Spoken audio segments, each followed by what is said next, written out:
नमस्कार, आप देख रहे हैं रिपब्लिक भारत का डिजिटल प्लेटफॉर्म। आपके साथ मैं हूं सुमित चौधरी। लोकसभा चुनाव 2024 में सीटों की संख्या 400 पार का नारा लेकर चल रही एनडीए और कास्ट पॉलिटिक्स की नाव पर सवार इंडी गठबंधन में मुख्य मुकाबला भले ही हो रहा हो, लेकिन कई राज्यों में क्षेत्रीय दल भी बराबर से ताल ठोकते हैं। भारत की 140 करोड़ जनता का भाग्य विधाता बनने के लिए न सिर्फ बीजेपी कांग्रेस बल्कि क्षेत्रीय दल भी कोई कोर कसर नहीं छोड़ रहे हैं। देश की जिन 543 लोकसभा सीटों पर ये सियासत का खेल होने वाला है, आइए जानते हैं उस सियासी मैदान को रिपब्लिक भारत की डिकोड 543 सीरीज में।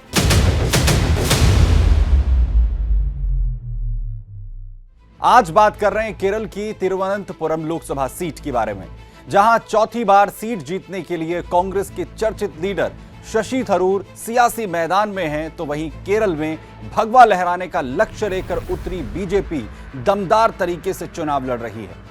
केरल में वायनाड के साथ ही तिरुवनंतपुरम लोकसभा सीट पर जीतकर बीजेपी केरल में खाता खोल सकती है। बीजेपी ने राजीव चंद्रशेखर को उतारकर यहां पर बड़ा दांव चला है। सीपीआई ने पी रविंद्रन को सामने कर मामले को त्रिकोणीय बना दिया है, जिसका फायदा बीजेपी को मिल सकता है। केरल की तिरुवनंतपुरम लोकसभा सीट पर वर्तमान में कांग्रेस के टिकट पर शशि थरूर सांसद हैं।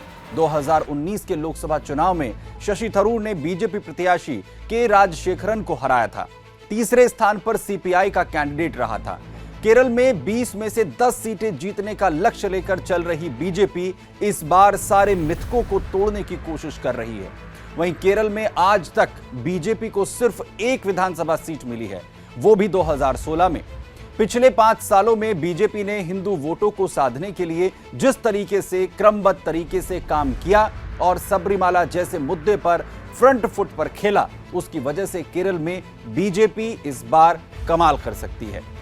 तिरुवनंतपुरम सीट बीजेपी के कब्जे में इसलिए भी जा सकती है क्योंकि 2019 और 2014 में बीजेपी दूसरे स्थान पर रही और सीपीआई तीसरे नंबर पर। इस बार केरल के चुनाव प्रचार में तमिलनाडु के प्रदेश अध्यक्ष के अन्नामलाई भी कंधे से कंधा मिलाकर चल रहे हैं, तो वहीं शशि थरूर अपनी लिगेसी को बचाने के लिए अपने स्टाइल के मुताबिक ही प्रचार कर रहे हैं। वहीं अब बात करते हैं तिरुवनंतपुरम लोकसभा सीट के संसदीय इतिहास की। तिरुवनंतपुरम में शुरू हुए 3 लोकसभा चुनाव में निर्दलीय कैंडिडेट का कब्जा रहा।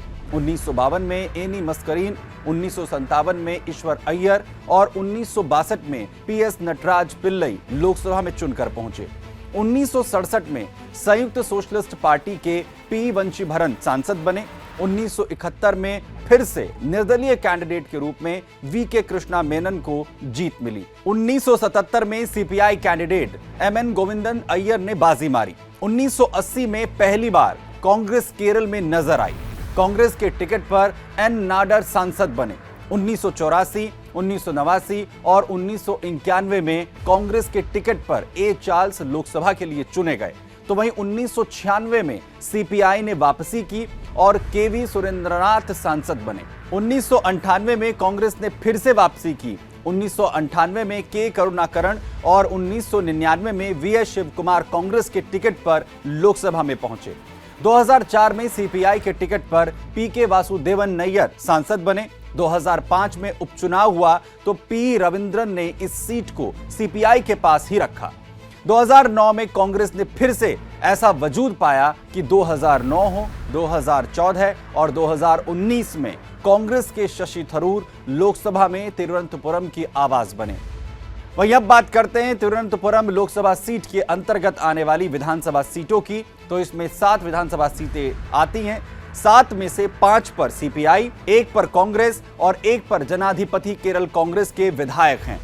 और अब अगर इस लोकसभा सीट के आंकड़ों के बारे में बात करें तो इलेक्शन कमीशन की वेबसाइट के मुताबिक 2019 के लोकसभा चुनाव में यहां पर 13,71,427 वोटर्स थे।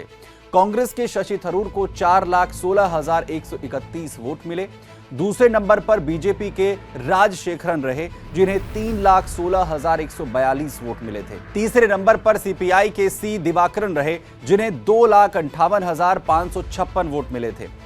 इस सीट का वोटिंग परसेंटेज 73.66% रहा था। 16 मार्च 2024 से लोकसभा चुनाव 2024 के लिए रणभेरी बज चुकी है और वोटिंग का माहौल बना हुआ है। इस इलेक्शन में भारत के 6 राष्ट्रीय और कई क्षेत्रीय दल अपनी सियासत को चमकाने के लिए उतरे हुए हैं। तो देखते रहिए देश की 543 लोकसभा सीटों के बारे में हर एक जानकारी रिपब्लिक भारत की डिकोड 543 सीरीज में। इस टॉपिक पर आप क्या राय रखते हैं? आखिर कौन जीतेगा तिरुवनंतपुरम में? आपकी क्या राय है? हमें कमेंट बॉक्स में जाकर जरूर बताएं। Thank you.